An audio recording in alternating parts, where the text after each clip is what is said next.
Dovetails have been used in woodworking joinery for thousands of years because they're strong and add character to the piece of furniture.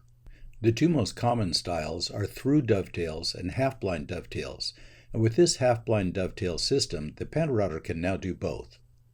Through dovetails using a woodworking router are made similarly to hand-cut dovetails, where the tails are cut first, then the pins are cut to fit the tails. Our variably spaced dovetail template sets make through dovetails fast and easy with either 8-degree or 10-degree tails. Half-blind dovetails cut with the router are more challenging due to the diameter of the bit, and while we can easily cut the tails using the router bit, the pins of traditional half-blind dovetails need to have the corners shaped using a chisel. This is both tricky and time-consuming, so we looked at a different method for this half-blind dovetail system. Half-blind dovetails made using industrial machinery in commercial shops for drawer boxes look very much like traditional dovetails, but they're actually rounded in the back. These are arguably as strong or stronger than traditional dovetails due to the increased glue surface, but they require a different method when cutting with a woodworking router. As you will see, the template we use is similar to a box joint template with some special features. Every successful woodworking project begins with careful planning and accurate milling. This is especially important with dovetails. For our example, we're going to make our pins board thicker than the tails board, which is common practice for making drawer boxes where the front of the drawer is thicker than the sides.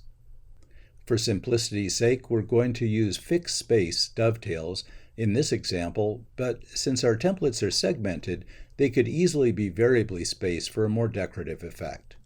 While you're milling your wood, we suggest using some inexpensive wood for sample and trial pieces for both thicknesses, and they should be milled to the exact same dimensions as your finished pieces. Lay out your work pieces and mark their orientation. Be sure to mark which is the front and back and the sides, and which side is out on each piece. While it's not common to use half-blind dovetails in the back of a drawer, we did so in this example to show how the two ends of each board are handled. On one of your side pieces, carefully mark the center and either draw or scribe a line. Locate the piece on the table with your center line aligned to the center line on the table, then bring your centering scale fence to the side of your workpiece and lock the fence. You can double check the center by flipping your workpiece and affirming that these center lines still line up. For this example, we're using 5 templates for our 5-inch wide workpieces. The template nuts slide into the middle slot of the template holder, and the ledge on the back of each template sits on the top of the template holder. If an odd number of templates are used, the middle template can be centered using the centering hole in the template and the template holder.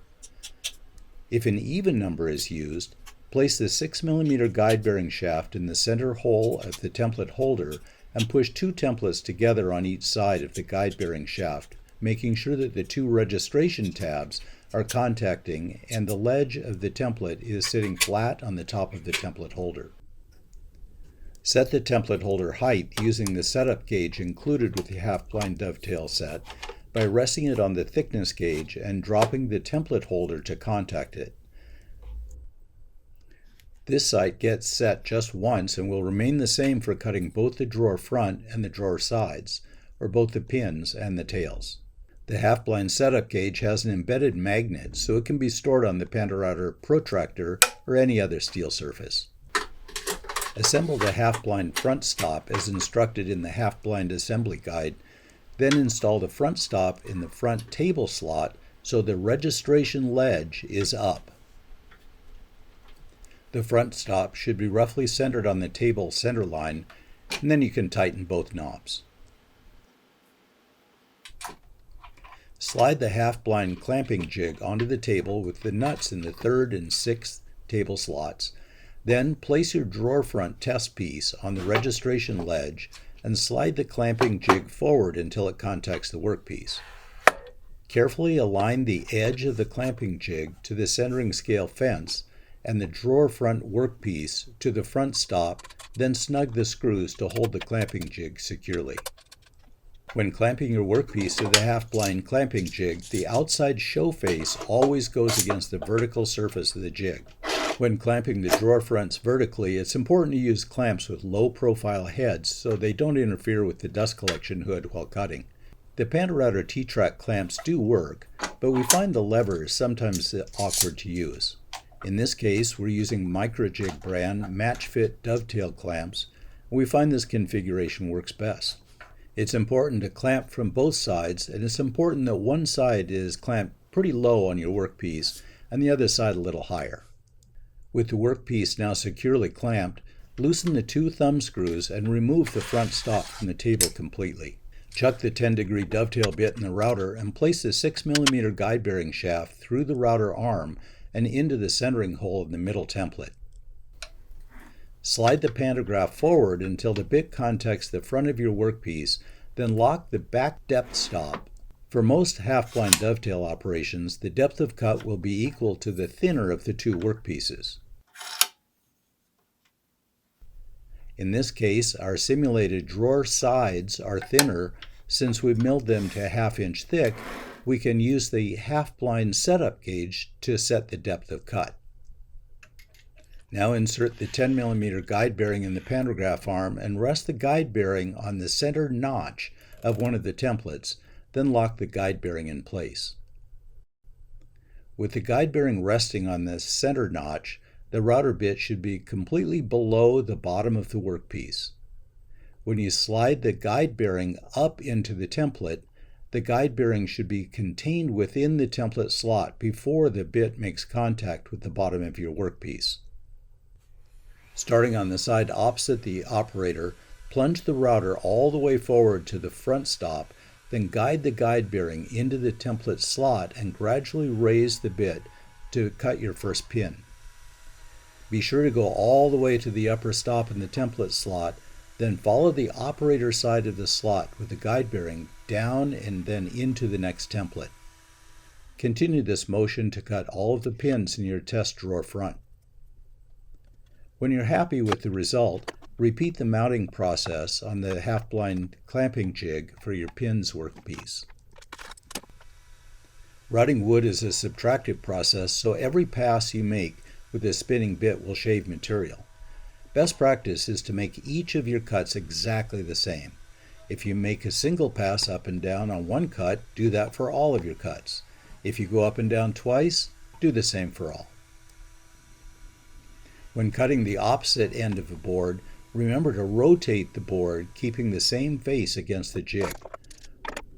With all of the drawer fronts cut, remove the half-blind clamping jig from the table and install the front stop in the table slot, this time with the end without the registration ledge up. Next, position the simulated drawer side test piece against the centering scale fence and against the front fence stop, with the outside up, and clamp it in place using 2 clamps close to the front edge of the table to reduce vibration while cutting. Remove the 10mm guide bearing and insert the 12mm guide bearing, positioning it on the outside of the template towards the top of the taper. To minimize tear out, we like to guide our guide bearing across the tops of the template, dipping into the space between the templates so we can cut about half of the router bit diameter into your workpiece. We then start again at the side opposite the operator and cut up from the bottom to complete each cut. Test the fit of the dovetails using the drawer front test board cut earlier, knowing that starting at the top of the taper, the dovetails will likely be too tight. Just like with mortise and tenon templates, we adjust the guide bearing down the taper of the template until the desired fit is achieved. When dialing in the fit using the tapered templates, we're just looking for the joint to come together, but at this point we're not worried about it being flush at the top. Once the joint fits, we can adjust the height of the cut to get the drawer side flushed with the end of the drawer front. With the template holder still locked in place, bring the template holder micro adjust up to the bottom of the template holder slider on the side opposite the operator and lock it in place. Loosen the template holder lever knobs on both sides and lift the template holder, Then raise the template holder micro adjust by approximately half a turn of the adjustment wheel. Then lower the template holder to the micro adjust and lock the template holder in place using the two lever knobs. Raising the template holder in this manner only removes the bottom portion of the rounded dovetails, so there's no need to trace the entire template. Just trace the bottoms to avoid accidentally removing material from the sides of the dovetails. Continue to make minor adjustments to the dovetail template holder height until the joint is flush and you're satisfied with the overall cut. Cut your final workpieces using these settings, and as with the drawer fronts, we always rotate the workpiece to cut the other end, never flip it. This keeps the same face of the workpiece against the table. There are several variations on half-blind dovetails and additional considerations like where to locate the drawer bottom dados or the drawer slides.